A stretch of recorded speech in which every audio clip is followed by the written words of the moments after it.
মুর্শিদাবাদে কি একটা হচ্ছে, কথা বলেন না, বাবরি মসজিদ কে করছে না করছে, কে করলো আমার দেখা দরকার নেই। ঘরটা কার?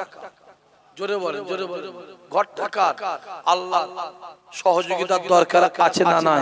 জোরে বলেন, সাপোর্টের দরকার আছে না নাই?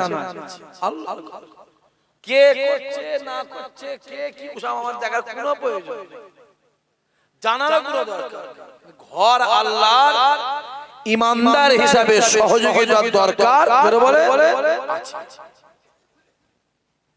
আজকে সেই মানুষটা সেরে মসজিদটা করবার জন্য, কি করবার জন্য জোরে বলে, মসজিদটা করবার জন্য তাকে দল থেকে কথা বলে না, দল থেকে বাদ দেওয়া হলো, বহিষ্কার করা হলো। কিসের জন্য জোরে বলে?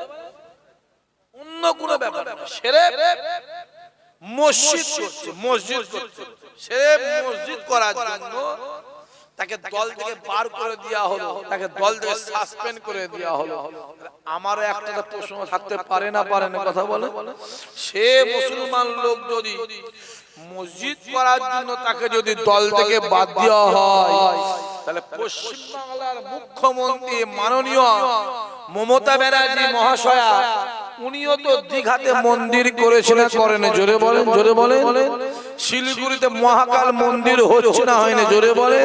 নিউ টাউনে দুর্গা মন্দির হচ্ছে না, হয়নি? জোরে বলে। আমার একটা প্রশ্ন আছে, ও যদি মসজিদ করবার জন্য ওকে দল থেকে বাদ দেওয়া হয়, তাহলে আপনিও তো মন্দির করছেন, তাহলে আপনাকেও দল থেকে বাদ দেওয়ার দরকার আছে না নাই? জোরে বলো, আছে না নাই? যদি দল আপনাকে বাদ না দেয়, এই 26-এর ভোটে পশ্চিমবাংলার জনগণ আপনাকে বাদ দেবে, ঠিক না? বল, জোরে বলে। এটা বললেই বলবি শাক ভাই বলছে, এই করছে, এই সব বন্ধ কর, করবি না, মানা করছিস, করবি না, করবি না, মানা করছিস, এটা বললেই তো।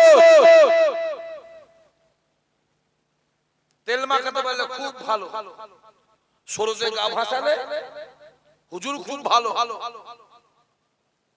হুজুর খুব ভালো, আর সরষে দাঁড়ালে দেখুন হুজুর আমার পানি আটকাচ্ছে। কথা বোঝা যাচ্ছে না?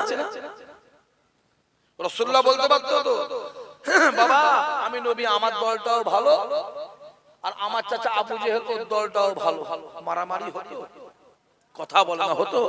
নবী কি বলে, ওটা আবু জেহেলের দল, ওই দলে যাবি মরবি, জাহান্নামায় যাবি। আর এইটা হলো ইসলাম, শান্তির দল, ঈমানের রাস্তা, এখানে আজি মরবি, আল্লাহ জান্নাত পাবি। জোরে হবে না সুবহানাল্লাহ? শুরু হলো কি জোরে বলে, তখন প্রথমেই বলেছি না, হক বললেই ঝামেলা আছে, হক বললেই ঝামেলা আছে। আমি তো বললাম বাবাজি একটু বোঝো, মাথায় একটু বাড়ি দিতেছো।